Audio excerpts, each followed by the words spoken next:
All right, Brian. So now we already chatted about your son a little bit. Mm-hmm. So you are a relatively young father. Mm-hmm. You're 32. Yep. And tell us a little bit about your son. He's 9 years old. He's the most caring person I know, or at least in my Nice. life. Like, Okay. yeah, he's probably because I'm his dad, but like I remember, like he'll always ask me little things that really shows he cares. Like when it's about I don't know, a few years ago. I remember I was really sick, and then he had called me, and I guess like he realized after a few days, like when I didn't come to like pick him up and chat with him, he's like, "Oh, are you okay? Are you okay?" I'm like, "Yeah, I'm a little sick," and he tells me, he's like, "Okay, well, make sure you get lots of rest, drink some water," and then he Nice. reminds me that he's like, "And you can have some of my cough syrup because I bought him some cough syrup." So he's like Nice. So telling just in me, case just in you were case. covered with this.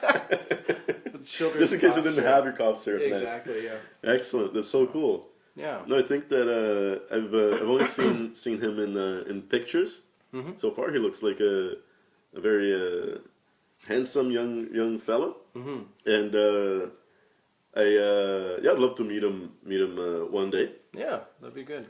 That'll be hopefully in the near future. Yeah. And so, how often do you normally see him? I see him two weekdays a week. Like so from Monday to Thursday, I'll usually pick 2 days that when I'm not working, Okay. and then I pick him up right at 2:30. That's when he's out, and then we'll usually go to the library nearby, or we go to SFU, which is the university at the campus close to his school. Okay. So that's for the listener, Simon Fraser University here in Vancouver, and I already mentioned that in a different conversation, but it's basically smaller only than the University of British Columbia (UBC), and they have a nice campus on top of Burnaby Mountain, and it's some people say that it's a sad looking campus because it's very gray.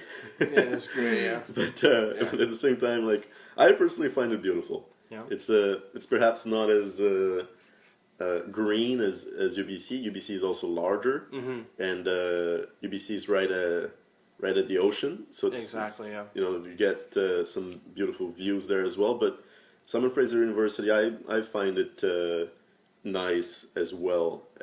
Do you normally go to the library there, or do you guys just chill? Well, what we usually do is we'll either find a classroom, an empty classroom, or we go to an area where they have chairs and tables, and then I'll take them there, sit down, and then we'll study a bit, right? Like Okay. I'll help them. I'll either help him read or do some math, or we'll do some writing exercises, whatever homework he has, Okay. and then we usually take breaks. So I'll take him downstairs. I let him play in the computer lab. So I'll punch in my password and username. He can watch videos and play Nice. games. And then once his break is over, we'll go back up, and then we go back and forth. And yeah, so I mean, like that's really helped him improve in school, because the whole reason why I pick him up is because he's in grade 4 now. In grade 3 last year, like in the beginning, like he had the hardest time doing just rudimentary math. Like anything above +2 to a number, and he couldn't do it. So I mean, like at first it was shocking and disheartening, and you're like, holy cow, like this, he's way behind. Okay. Right? So, and then so at first I wanted to come every day, pick him up and like study with him, because I felt it was like an emergency. Right. Right? I remember actually we spoke back then, and I remember you were quite concerned. Yeah.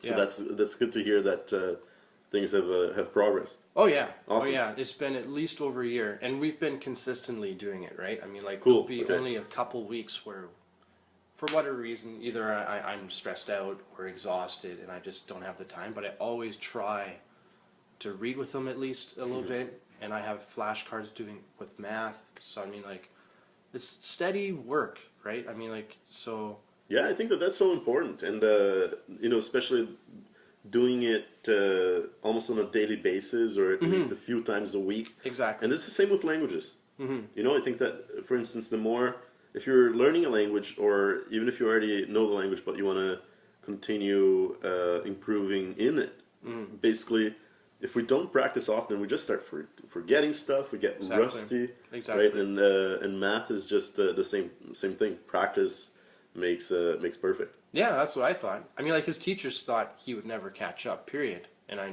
Really. yeah. So like he has two teachers. They told me he'll never catch up. So I mean, like so for the first week, I took that pretty hard, and like I had trouble sleeping, right? So, but now I just. And he's getting good grades now. Yeah, he's getting good grades. He's catching up. He's meeting the expectations, right? Excellent. So he's making more than a year's worth of progress in the last year that we studied together. Good, but it also sounds like he cares, and that's I think really important as well, right? Because I think that unfortunately sometimes even a bright young student, he or she won't care, right? And that of course that will make everything a lot harder for the parents and for the school and for him or herself. Absolutely. Right? But you know, given that he cares and you're working with him, that's but I find that really really awesome of your part. Obviously, you know, you care and you're doing your best to help him, and I think that you know, of course, most parents do as well. But I think that many parents would unfortunately not be willing to take or willing or able to take that active a role. You know, I think that essentially most parents would just try to hire a tutor and like just sort of delegate that, you know, that help to somebody else, or just basically point the finger at the education system and say, do something about it. You know, it's your fault and it's not my problem, kind of thing. At the end. So I think that that's really noble and really awesome of you to take this really active role and basically, you know, in a way, tutor your own son. Thank you. And obviously, you guys must have like an awesome relationship because like he's open to working with you and so on. And something I come across as well because, like you know, like I have I do a lot of tutoring myself for mostly for math. Is that basically, you know, a lot of the parents really take a step back when it comes to the tutoring. They'll just really hire the tutor and just so they don't have to worry about it. Yeah, you know, so exactly. They'll just hire the tutor, they'll pay the tutor and be like, okay, do the work, and basically they'll keep their fingers crossed. And of course, it's something about trust as well, because I guess they trust that with my professionalism, the child will be able to improve. But no, yeah, that's really cool. Thank you. Yeah. Well, I noticed huge improvements with him just in the first few months. Like he was able to focus a lot longer. Okay. Right? At first when we're starting, going beyond 10 minutes was like, I would just pull out my hair. Like he could not focus. At that age too. That's, exactly, right? That's, okay. So, and then he can focus a lot longer. And it wasn't until a few months ago, like one of his like schoolmates, he had seen us at the library studying, and he saw the huge stack of flashcards, and he's like, oh, you know, like, can you help me too? And then, so I thought, okay, you know, like, if I'm already here helping him, you know, I can help his friend out. And then when we're doing that all together, it was my son and then two other kids, right? Like, so I'm trying to read with them all, and I notice just from seeing them and my son, like, how much progress my son has made, because that is so cool. He was able to focus on all the reading I was doing. Yeah. Because it was at least 30 or 40 minutes I'm reading this book, right? The other two kids, they every like 2 to 5 minutes, they have to say something, they have to move around, they want to stop. And my son's there, he's like attentively learning. Yeah. Good stuff. That's awesome. Yeah. Yeah, because I think that's a big problem for today's generation as well. Like when you and I were growing up, we didn't have as much disruptive information. Essentially, I think, you know, you and I, we didn't grow up with iPhones and the internet, and like I only started using the internet probably when I was I think around 12 or something, and back Yeah. then the internet was just so, So slow. slow and So like slow. and useless too. Yeah, like, yeah, exactly. It was just really so like technology has made like gigantic progress since then, and something that I noticed as well, like I think I read this somewhere that people's attention span has been reduced significantly to about 30 minutes because of sitcoms. You it's Yeah. like psychologically we build expectation that most problems should be solved within 30 minutes Yeah. because in the sitcom, like the whole episode is basically, finished in 30 minutes, Yeah, and yeah. by then they had a problem, they worked out a resolution, and that's Yeah, that. yeah. It's funny you So, say that. Yeah, I feel this. I feel I'm turning into that too. Like even Yeah. if I'm watching videos or So I'm almost trying to learn inevitable. something. It's almost inevitable because it's just like Yeah. sometimes like on YouTube, I'll look at a video and it's 6 minutes long and I'll be like, oh, that's over 5 minutes. I can't watch this. Exactly. It's just so Exactly. long. Like Yeah. and which is so funny. And yesterday, Yeah. for instance, I managed to sit through Donald Trump's speech after Oh, wow. Super Tuesday. Yeah. And basically, like, and I wasn't even attentively listening. It was just like, Yeah. but I was just kind of interested in seeing what he had to say. Yeah, and yeah. Especially because he's such a controversial figure, Mm. right? So I just wanted to see what he wanted to say. But I was surprised at myself that I was able to actually essentially watch the whole thing, which was 33 minutes, perhaps. Wow. Good on you. Yeah. Thank you. Well, yeah. meanwhile, I was actually having a chat with my mom and so on. But yeah, apparently, like, everyone's attention span is severely because Yeah. we're being constantly bombarded by information, and the kids, their brains are developing. Mm-hmm. So I think that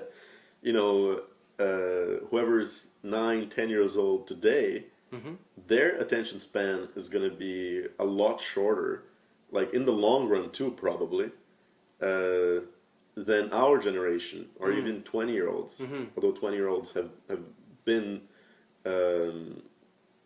exposed to sort of the same thing, right? So like it's interesting to see like how each generation is probably going to be affected by media in general. Yeah. And so that's interesting. And what else do you guys do? Do you find Vancouver a nice city to raise a child? Yeah. I mean, what I hear from a lot of people who come here, they say it's safe. It's so safe here. Everyone. It is quite safe. That's true. Yeah. And being from Brazil, unfortunately, there's growing up in Brazil, unfortunately there has always been a lot of crime.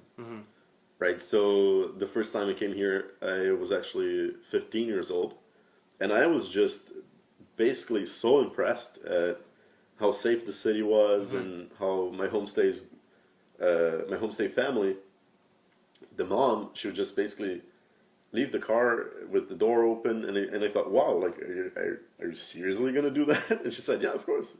What's the problem? Yeah. No one's gonna come and Yeah. take Exactly. anything. Yeah.